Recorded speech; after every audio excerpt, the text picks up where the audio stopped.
You're listening to the Valley Current.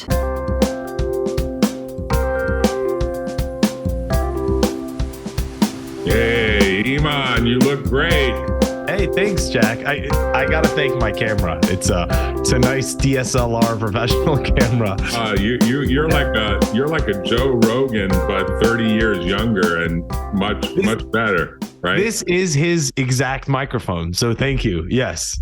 I'm going to call you the Joe Rogan of the 21st century. I'm honored. That's big, right? Because you get that ginormous $50 million contract someday and you'll live happily ever after, right? Now we're talking about the money, Jack. Yes. Yes. You're already living happily ever after, right? Well, life is great right now, but what I am excited to talk to you about is how do we live happily ever after for 100 plus years? I think that's the topic I was really and we can talk about it whenever you want, but I think I want to talk about it now because I really want to talk about transformation because I think you're in the transformation business. Yes. To some extent, I'm in the transformation business, but it's more knowledge than it is physical. But you're in the transformation business that includes both knowledge and physical and probably emotional and lots of other stuff. And from everything I gather from looking at your materials, you do it really well. And you did it not as an original vocation because, tell us your story. You went the path of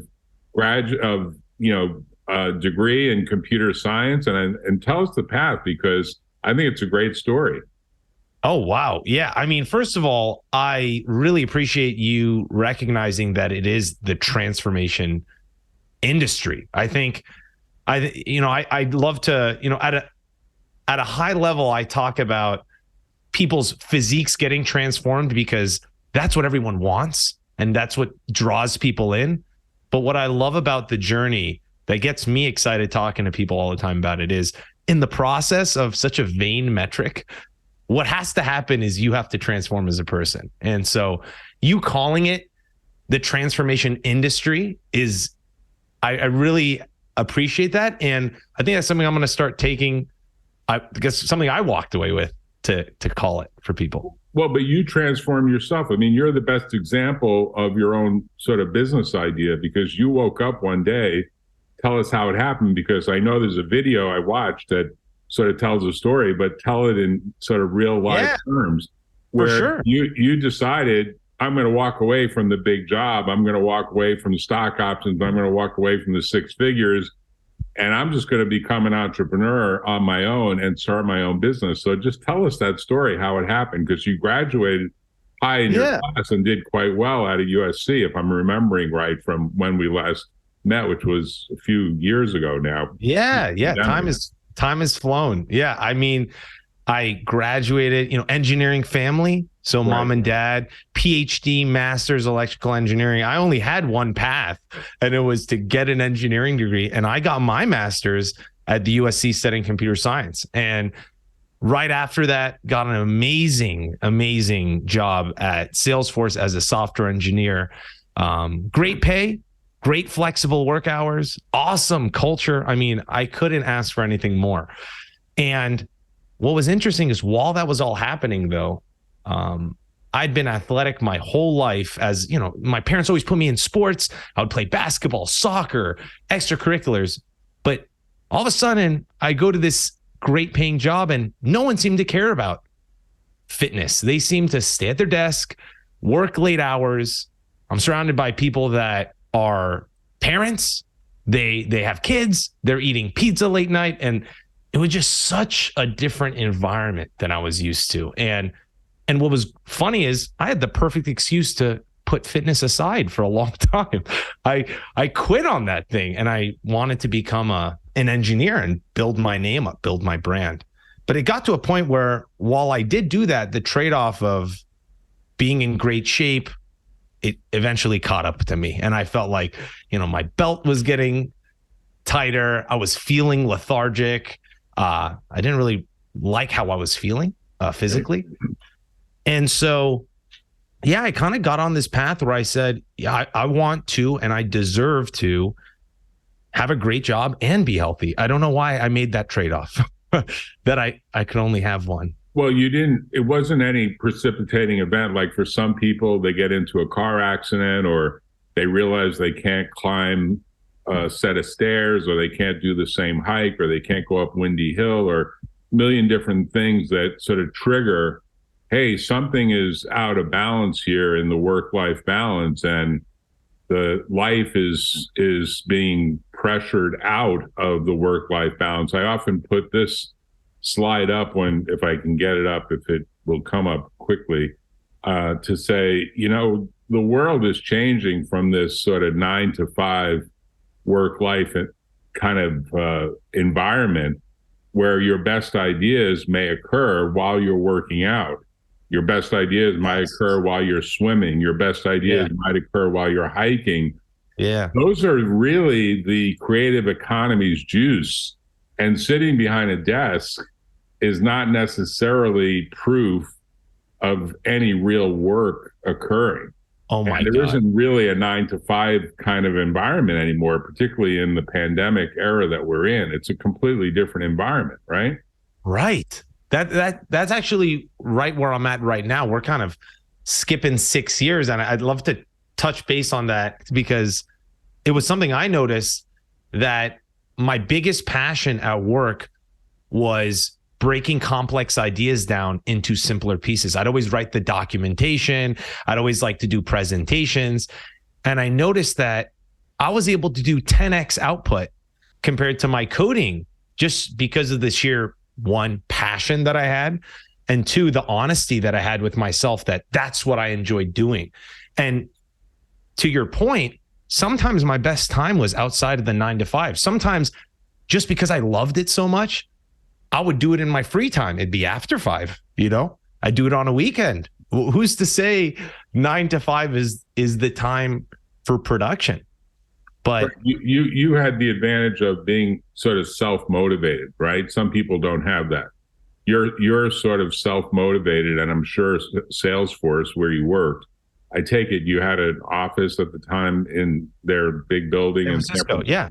And that meant you lived in San Francisco. So I don't know. I think I heard that you were living with like 5 or 6 other guys in a 3-bedroom apartment, but tell us what that was like, because you're pretty well off, but I guess you're just saying, hey, I'm going to live in kind of a way that's more frugal, right? Well, the average way. There was a time where I had a condo with a couple others in San Francisco. Now I live in a 6-bedroom with all my best friends from college. And what's awesome is all of us have our own small businesses. I was the last to jump the wagon. And I think environment had a big impact on that, that each person is doing their own. And yes, it's very inspirational to be like, what would I want to do? And take a chance when you're surrounded by others that are only taking a chance on what they believe in. But do you remember the events? Was there some event at all that sort of triggered it's time for me to leave Salesforce, it's time for me to leave the profession, there's just time for me to kind of do my own thing, and my own thing is going to be, and then you came up with this idea of essentially being a personal trainer online. I may be describing it differently, really the transformation business. Yeah. Right. It's a transformation business where you're teaching people how to get to their goals, how to get to their physiological goals. Right.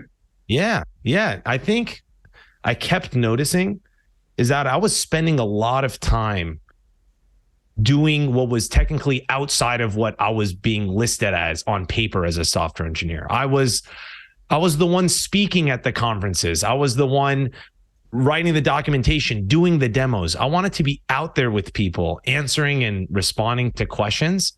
And I felt the constraints of a 9 to 5. It was only holding back what I wanted to give more of.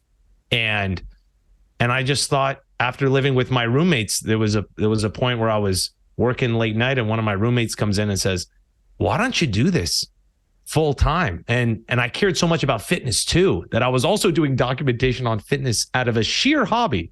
Okay. Transforming all my roommates. And And then I just asked myself, why don't I do it? And I just realized I was extremely scared to fail. It was a huge fear about, well, what if it doesn't work out? What would the parents say? Right? It has nothing to do with my past, which is a very scary idea, right? I have a master's degree in engineering. What does transformation have to do with it? And you brought up a good point, which was I'm very self-motivated. How I'd frame self-motivation, because I'm not sure what you think about it, but it's just being clear what are the drivers in our lives, For me, teaching people is and breaking down something complex and spoon feeding it gives me more joy than anything, To see someone absorb something that I say and their eyes light up, that's the highest form of service that I enjoy. Well, so you're really like a sports medicine expert in the sense of the medicine is the health literacy information. And I guess the physiological details, because how to cause someone who wants to work specifically on their core, how to really work. And your core is marvelous. We'll probably go through a few pictures, but I want to touch on, you had this great job and there was obviously a lot of money on the table. Yes. That you were leaving behind, including stock options, investing and investing. And, that's got to be a strange feeling to some degree that, hey, there's all this money, because most people use this mental math that money equals happiness. And unfortunately, it's been ingrained in a lot of people as though, well, if you're the richest person in the world, you'll be the happiest person in the world. I have to tell you, I don't think Elon Musk is the happiest person in the world by far. I think he regrets a lot of the decisions that he made sort of in a very emotional, reactive way. And now he's kind of living with that and getting through it. But I don't think he's in the best of shape. I haven't looked at pictures recently, but from the pictures I've seen, I think he could use Elon. If you're listening, I think use Eamon and be really transformed in the process that you're going to describe. But just generally speaking, there's a lot of money to leave on the table. And I won't bring your sister into it, but in the back of my mind, I've been wondering, what did your sister think of this? Because your sister has a pretty good, high-paying job as well, as I understand it, right?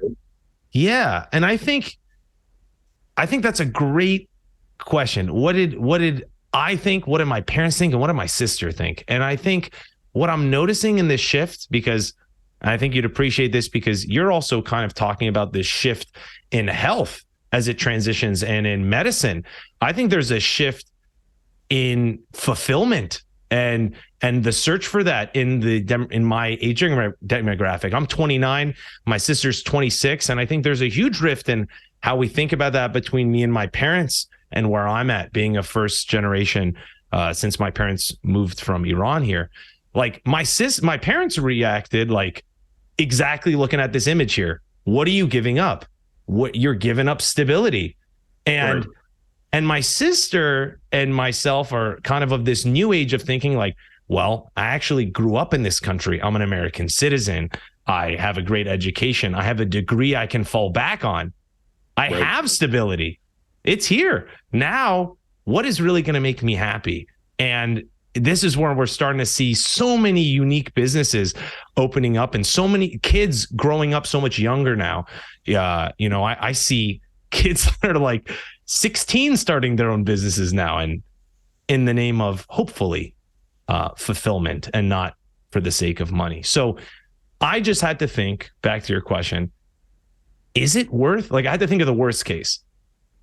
If I'm making, let's say, 200 grand at Salesforce and I made 70K, but I was able to experience the highest moments I had at Salesforce, where I was at a conference, I was breaking down a complex subject, I was helping someone and I saw it. If I did that longer, if I did that twice as long, would that be worth a 130K pay cut? And if it was, then that's the worst case, because I know I'd do at least 2x that. I'd do probably 4 times that, 8 times that. And then I thought, well, if I'm happier, will I do better work? Will I work longer? Yes, probably. That if I have to look at the past, every time I've done a project in the past that I've loved, I work longer, I work harder, I have better conversations, I do better output. So then I'm like, I think this worst case is very unlikely. I actually think it's not that risky. Let's do it. And then worst case, mom and dad, I got my master's degree to fall back on. I think I could find another software engineering job if I needed to, Right. The image of all the cash, like $100 bills and all spread across your table. That's an image that people think brings happiness. But I have to tell you, I know a lot of very wealthy people, and they tend to be not that happy, particularly when the stock market zigs and zags, and particularly when they kind of feel as though their money is not increasing. And they don't necessarily correlate that the value of fulfillment is a much higher value than the value of a set of accounts that fundamentally you're going to leave behind if you don't end up spending it or giving it away.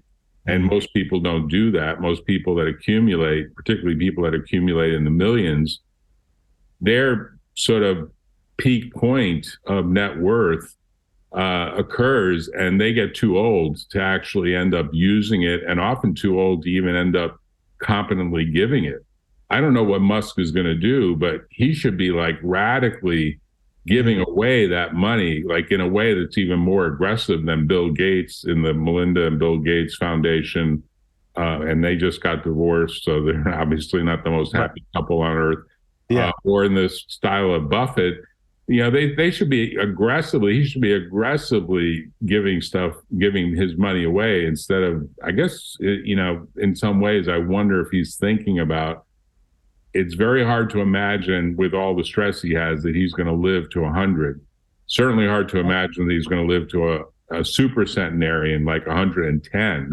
The goal a lot of people think, and the goal that I sent to you of Dr. Walter Bortz and I in establishing this foundation idea of Healthy 100 Years, was very much to have planted early in the health literacy literature the idea that all of us have in us the potential to live 100 years. That's both lifespan plus health span. That is, the health span will match lifespan. Maybe the lights go out at 100, but quickly, as opposed to the current situation where about the last 25%, sometimes even higher, it's a slow burn.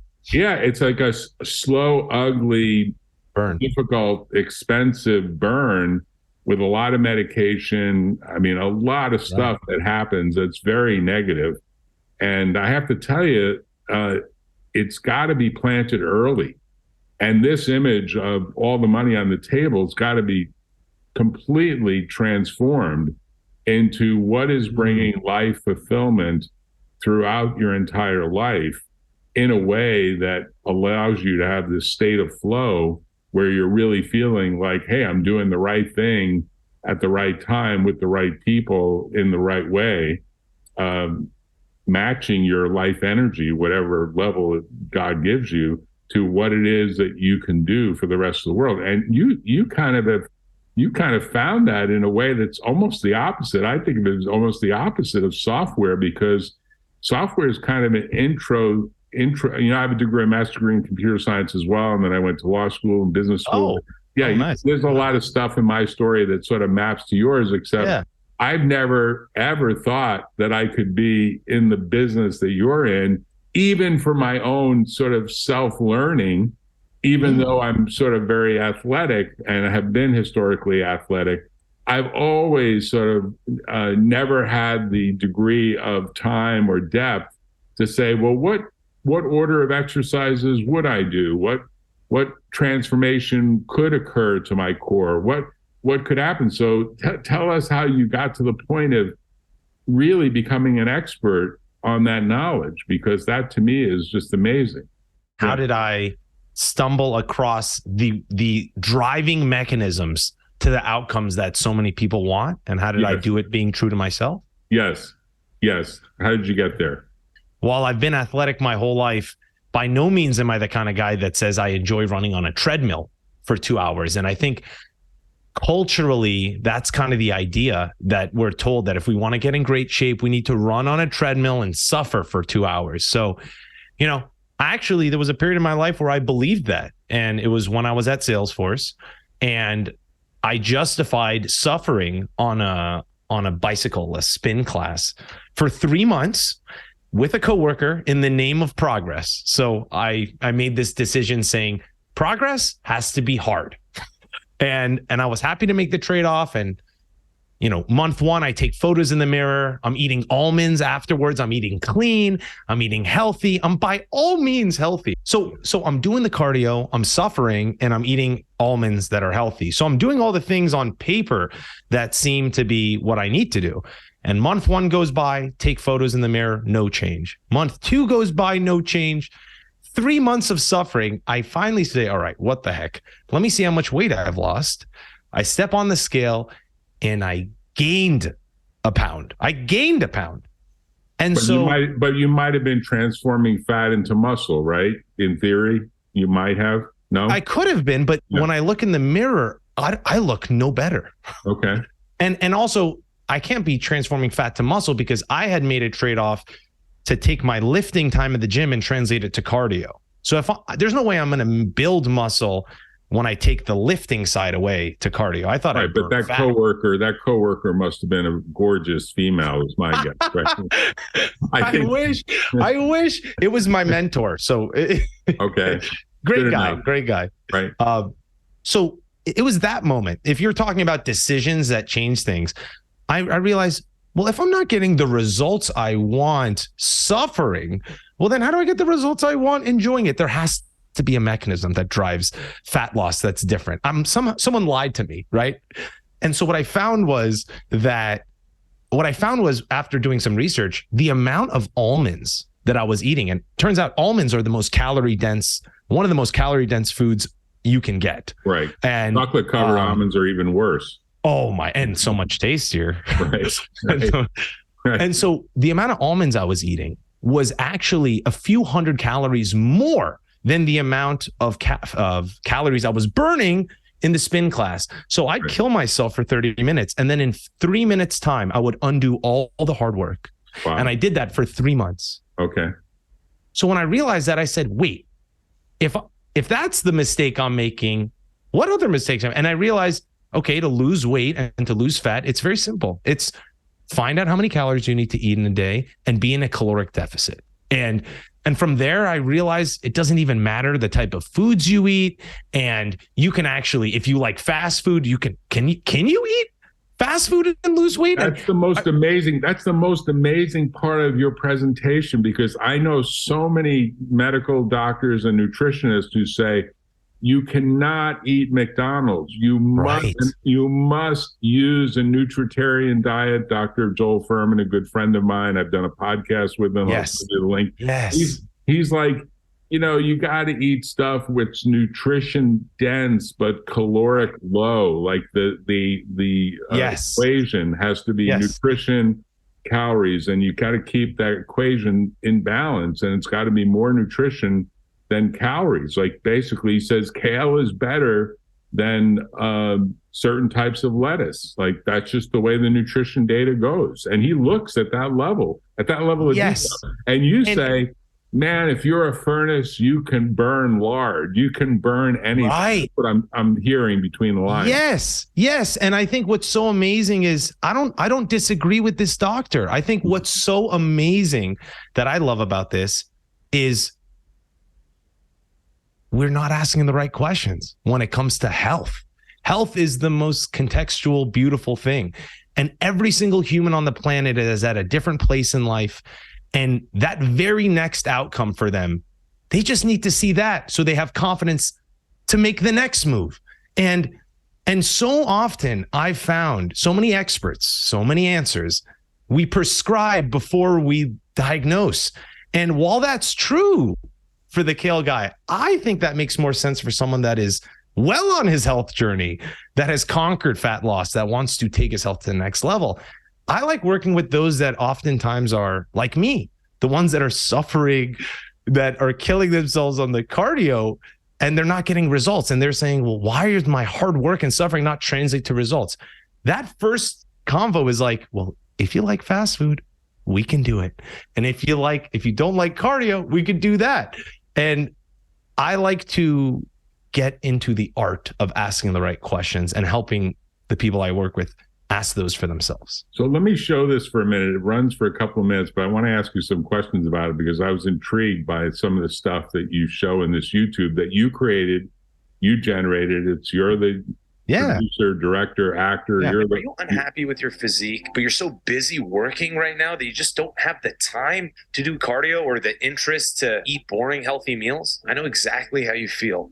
Because when I graduated college, even though I was athletic my whole life, the pressure of building a name for myself at work put health in the backseat for me. And that was fine for a time, but after a year of eating unhealthy, there was literally one day I looked in the mirror and I didn't recognize my body anymore. It was nothing like this. I was fat, I was unhealthy, and that was the moment I decided I'm never gonna let my busy life and work justify being unhealthy. And I figured out a way. I was eating the desserts I loved every single day. I was eating the foods that tasted like my favorite meals at restaurants. And I didn't do a single ounce of cardio. And guess what?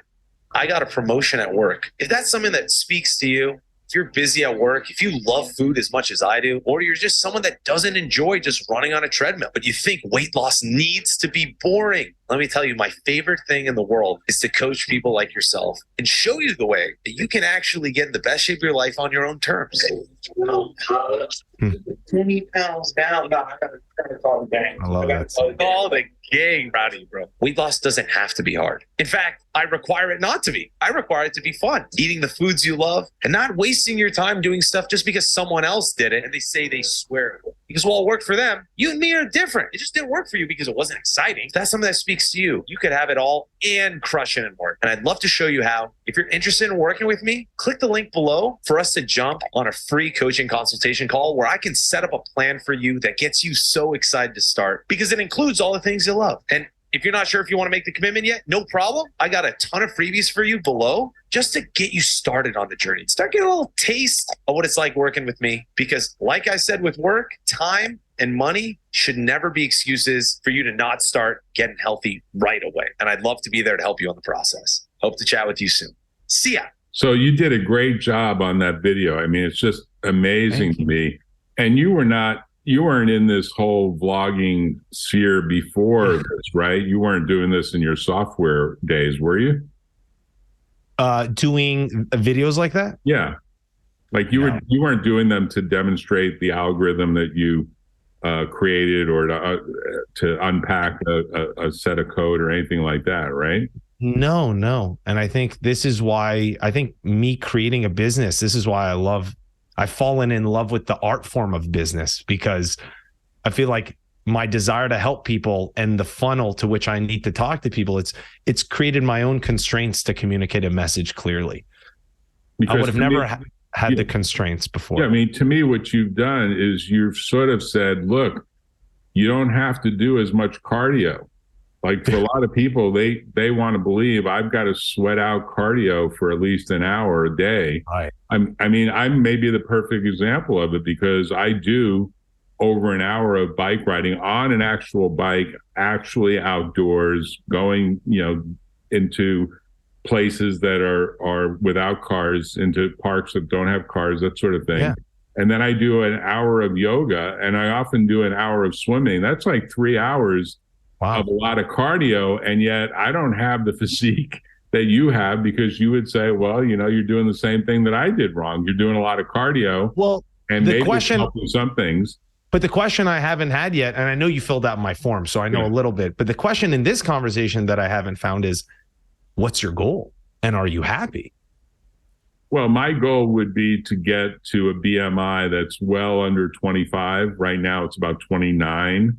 I'd love to get to like 40 pounds less weight, even though I've already lost about 50 pounds. Yeah. And I'd love to get to a point where I could say, hey, I really don't need as many calories because I think I'm probably consuming, although I don't keep a close count, right. I'm probably consuming well over 2,500 calories a day, maybe closer to 3,000. Now, there are people that say, well, you're doing a lot of cardio, so you're going to need, and I know bike riders who consume 4,000 calories a day because their view is, man, they're burning it. These guys that do these long rides, they're like, I've got to have a ginormous bowl of pasta to just get to the point where I have enough energy to burn in that long ride. And I know they do it all the time, and they're like big on carbs. Like, hey, they live on carbs. That's their goal. I don't really eat that many carbs. They're more performance based, so they want more carbs for the performance aspect. Right. But what I'm hearing is, while you're doing all these activities and you're going outside because it's more fun, right? Right. And it's way better than like what I did, staying in a room and being in a dark room, right? But it's gotten you to a point, but then you can't get past a certain. Right. You get to a thermostat. You get to like a place in the thermostat where it's really hard to change the thermostat. And at the same time, I think where you're going is, look, you got to be lifting a lot more weights. I do probably lift for maybe 20 minutes a day, but it's not as rigorous as I think the kind of weightlifting that you're doing, because you've got a whole gym set up where you are, right? You've got a whole outfit of weights there, right? Of course, yeah, and it all depends on what you want. Do you want to look like these are the kind of questions that I'd ask, because if you just wanted to lose 40 pounds, we could do that strictly on diet. And if you wanted to save time, we could remove a yoga if you're not fulfilled with it. And there's like a few diet tweaks that would save you orders of magnitude more calories than yoga would. It just comes down to like, does yoga give you, what's the intention of yoga? Is yoga a center, a grounding for you on a daily basis? Or is it I must do it because I have to lose weight? And weightlifting is the sculpting of the muscle underneath the physique, but by no means, if you just say 40 pounds, I'd say we don't have to. Well, what did you do? Because it looks like you lost significant weight and probably changed your BMI pretty radically there between those pictures that we showed a minute ago and where you are today. And how long did that take you, and how'd you accomplish it? Is it like 30 pounds difference, or what did it turn out to be for you? Yeah. Great question. And I think what a lot of people fail to recognize is the tricks the eye does on us when we look at these photos. So what you don't see in that before photo is a guy that's been lifting out of passion for 8 years. So I already had a great baseline, and it was underneath all that fat. So you might not be able to tell, but once I shed the fat and I get more into the tweaking of how do you lose fat and not muscle when you're losing weight, right? Because weight loss and fat loss are two different things.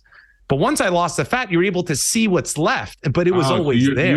You already had kind of the framework from the 8 years of lifting, even while you were doing the programming. Like you found time to do the weightlifting. They had a gym. They had a gym at Salesforce, didn't they? Didn't they have an actual gym there? Maybe something that got you by, but I went to a legit gym just because it had all the equipment I wanted. Right. You know? Okay. And how much time per day did you put into when you were working full time at Salesforce in San Francisco? How much time did you put in the gym? Was it a daily thing? You know, for me, it was like it was a habit stacking. When I'm working, on days I work, I want to also get a workout in. So it was 5 times a week, 45 minutes to an hour. Mm-hmm. And that's it. And then the rest of the time was, how do I set up a system that works on autopilot, where if I eat these meals, automatically a pound would come off every single week. And it's just like clockwork that it just comes off, you know? And how do I make the meals? Like, I like cake. How do I have a protein cake? How do I get something that tastes like fast food that I can eat every day?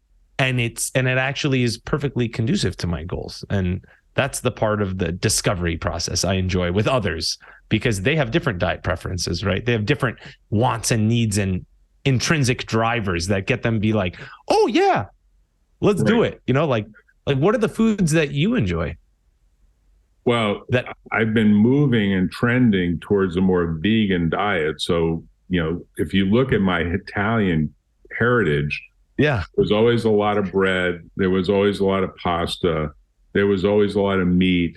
There was always a lot of, gravy and stuff that has a lot of calories. I mean, as I think back to the way my parents lived into their 90s, so I can't say, and they were smokers. I mean, and they were drinkers. I mean, I put down the list of all the things that were wrong, But Right.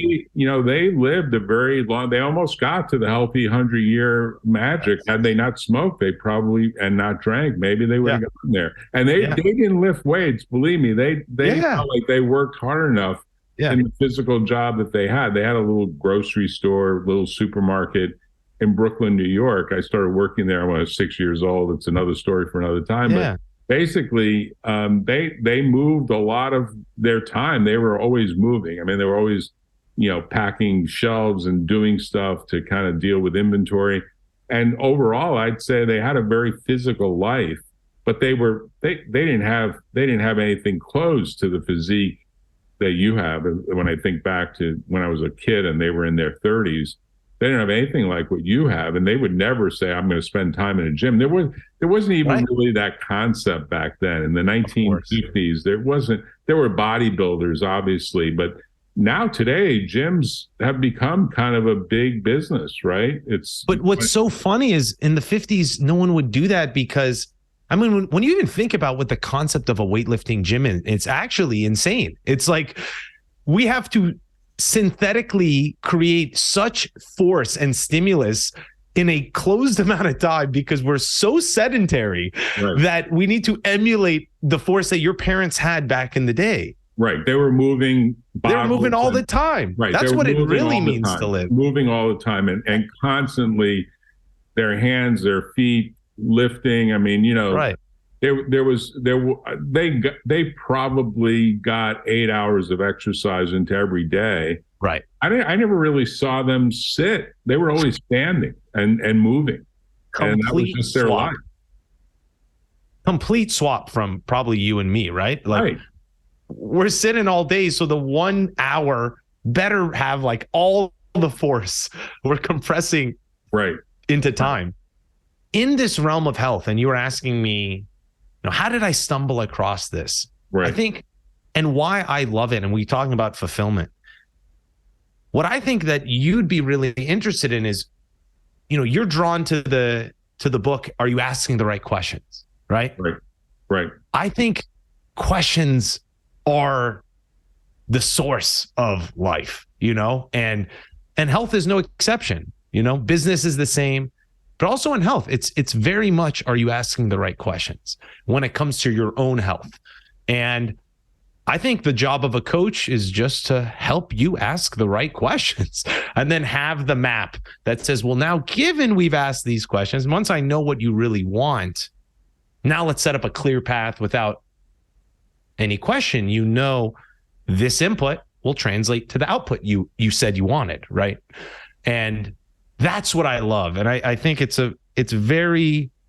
way more diagnosis based than prescription based. Okay. Because there's a lot of information online. There's a lot of experts, but I think we're missing the diagnosers. I think if there was an expert diagnoser out there, that's like a new job in itself. The right question asker, But do you frame it around the person's got to be at least 18 and you'll stop at 88, or 78 or 68 or some other number? Like where do you frame your sweet spot? I imagine more people match up with you that are in their 30s, knowledge workers in their 30s.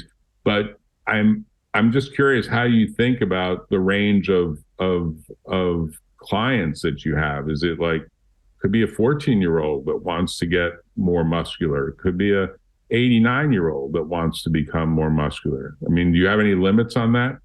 Yeah, I think where I like to help the most is for someone that has entered the workforce, that used to be extremely active and now is extremely sedentary, that has themselves surrounded by unhealthy food, that has given themselves, they've concocted the perfect reason why they can't start. Those are the people I like looking toward, because you think you have the right justifications. And I'm telling you, you can still make progress without all those things. And it's an obstacle destroyer. That if you're the type of person that I can help destroy the obstacles for when it comes to making progress, I like that. A 14-year-old, I imagine they're super fit already. They're doing extracurriculars. They haven't experienced the excuses of life, and the pressures of putting health aside in the name of building an empire. Like you said, money, right? Money. So most people will put their health aside to chase that. And I think people can get both. They can have money and have great health. That's what I. And when you look at when you're consulting with a potential client, is the principal thing that they usually have the money, right? It's not a money thing. It's usually where they're going to find the time and how much time are they going to really spend with you, because you're doing this all virtually. They don't go to a gym. Maybe you have some clients that see you in person, but in general, they're like turning on a YouTube of some sort or turning on a Zoom of some sort with you, right? Yes. Yeah, that's right. And you're saying, what's the concern with time if these people are super busy? Yeah. How do you make that work? Because I imagine that your schedule has to match their schedule and you're packing in other clients. I mean, it's not an easily scalable model, right? You've got 24 hours in a day. Typically, you're going to eat at least, or you're going to sleep at least 8 hours, right? There's only a certain number of hours, a certain number of slots. Right. At some point, you're going to get overbooked. 100%. You're going to be famous, and people are going to want to work with you. And unless you can reproduce yourself, which some people do in kind of a franchise model, it gets pretty hard to scale, right?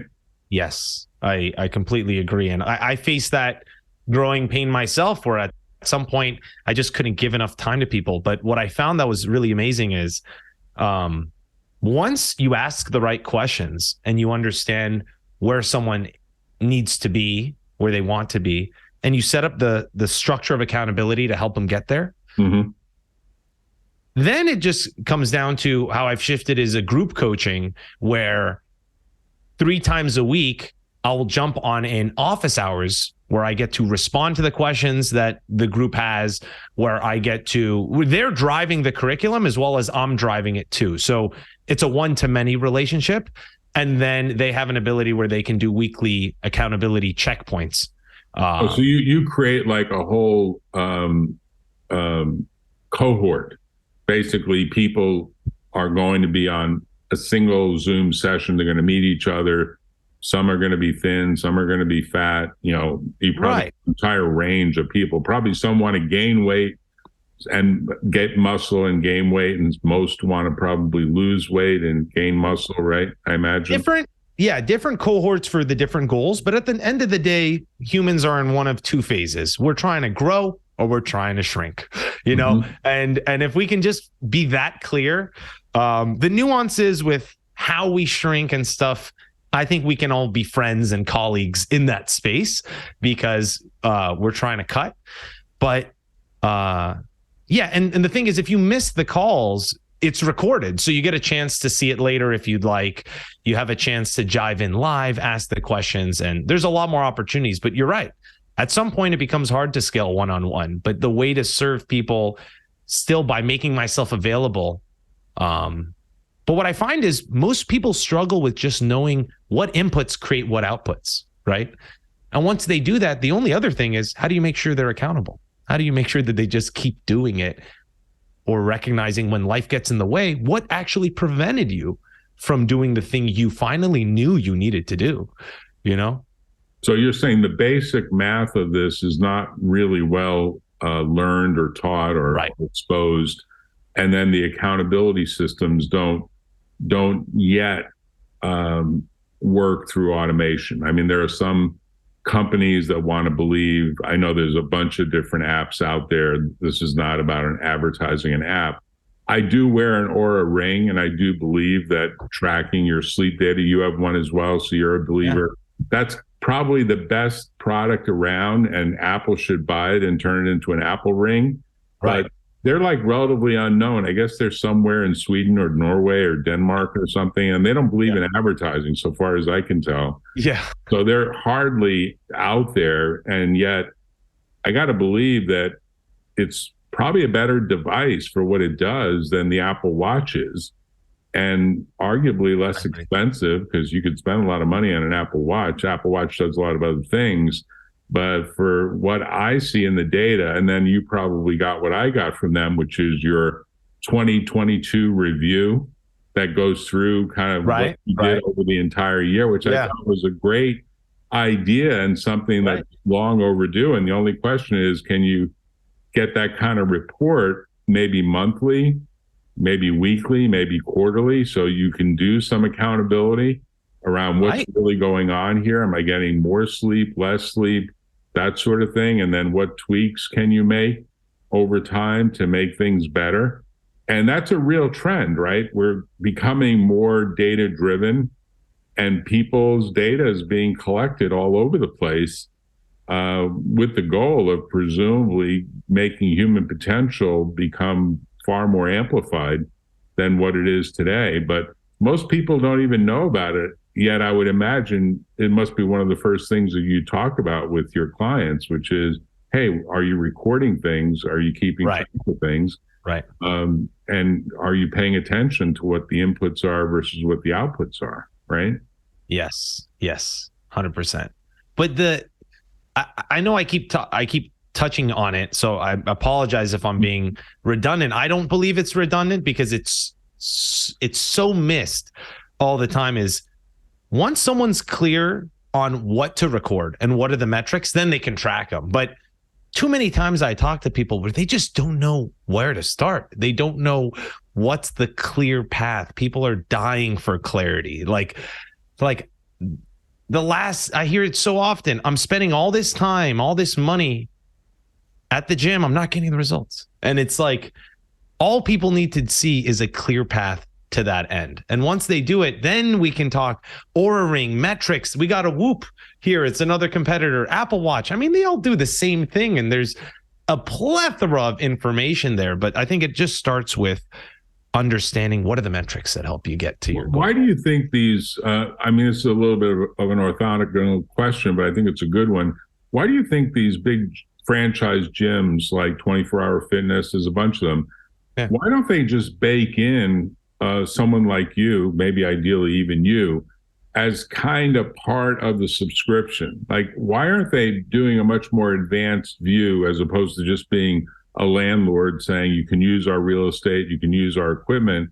Why aren't they baking in a lot more coaching, expert services into the delivery model, just to make it, hey, when you come to us, you're getting the full soup to nuts treatment? I don't understand why they don't do that. Is it just because it's too expensive and it changes the financial model too much?